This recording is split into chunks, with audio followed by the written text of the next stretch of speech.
Hello? St. Nicholas? St. Nick? Hello, it's me. It's me, your old pal. St. Patrick, where are you? Oh, you must not be here. I wonder what's going on. Oh, here we go. Dear St. Patrick. Oh, hello, you must be his friends. Dear St. Patrick, I had to run off and feed the reindeer. Please read the story I have selected.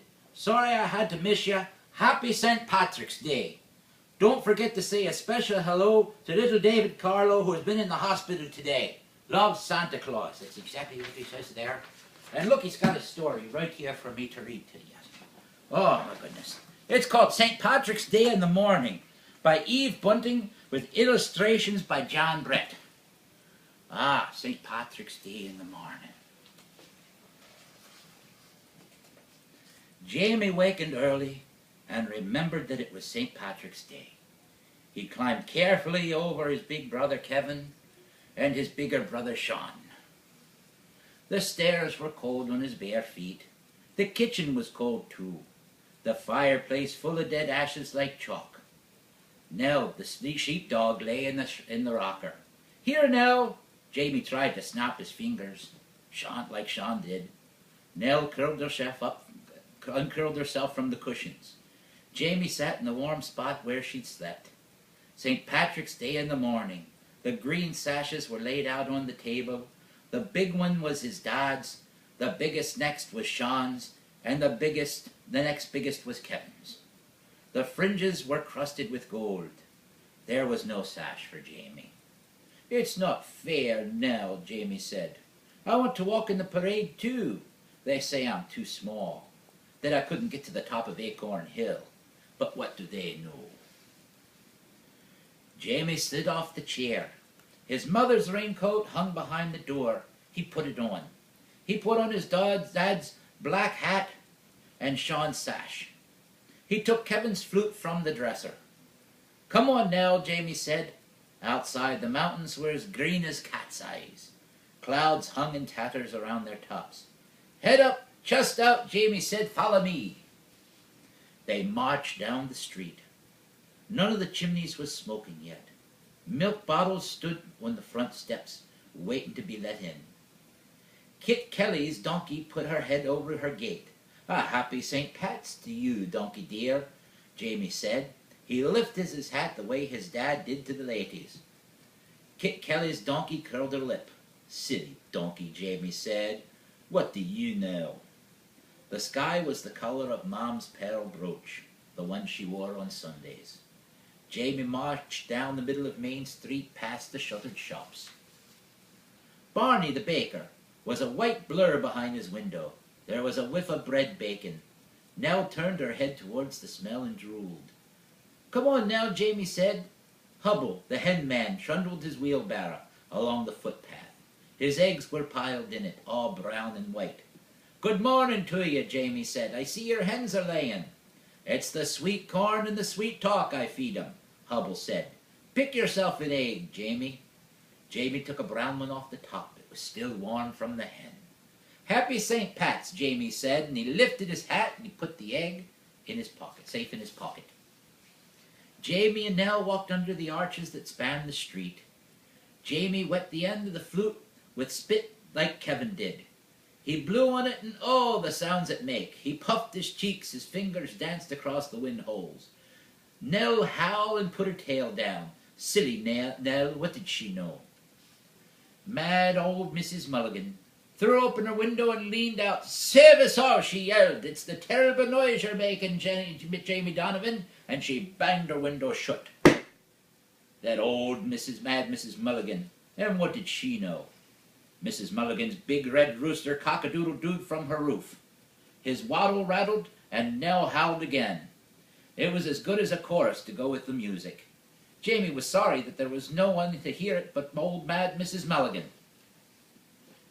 It was hard climbing up Acorn Hill with all Jamie's breath going to the music. He'd better save his strength for the marching. He put the flute over his shoulder and stepped out. Mrs. Sims of the halfway up sweet shop leaned on her half door. You're early ones, she said. Come on in, Jamie. You likely could use some refreshments. Jamie's head came to the level of Mrs. Sims' counter. Brown bottles of ginger ale stood on it. When he looked through, everything was orange. Mrs. Sims gave him a bottle all for himself. She gave him a bun with a cherry on top, too. Nell let her tongue hang out and begged nicely. Mrs. Sims threw her 2 jelly beans. Jamie ate his bun, put his ginger ale bottle in his other pocket, the one that was carrying the egg. Here's a wee flag for you too, Mrs. Sims said. You can wave it later at the parade. Jamie sniffled. Mrs. Sims was very late, but what did she know? Wasn't this the parade this very minute, and him in it? He took the flag anyway. We'll have to be getting on, Mrs. Sims. We've got a brave bit to go. Aye, Mrs. Sims said. You'll be saving a good place for yourselves. For watching. Jamie nodded. Come on, Nell. The flute was getting awful heavy on Jamie's shoulder. He held the flag out in front of him. It was a very small flag, but it felt heavy too. Don't be giving up, Nell, Jamie puffed. We're almost there. They turned the sweep of Acorn Hill, and they were there. Jamie stopped. Look, Nell. In front of them was the field where the bands and the stage for Irish dancing would be. There was a green ribbon around the platform to keep people off. Jamie crept under it. He sat right in the middle of the stage, and Nell lay beside him. The sun was coming up. Jamie took off the cap off his ginger ale and drank. He poured some in his hand for Nell. And all of them were saying, I was too small, he said. What did they know? The sun jumped up like a firecracker behind the mountain. Happy St. Pat's to you, son, Jamie shouted. The suns made a great shimmer of sound in the emptiness.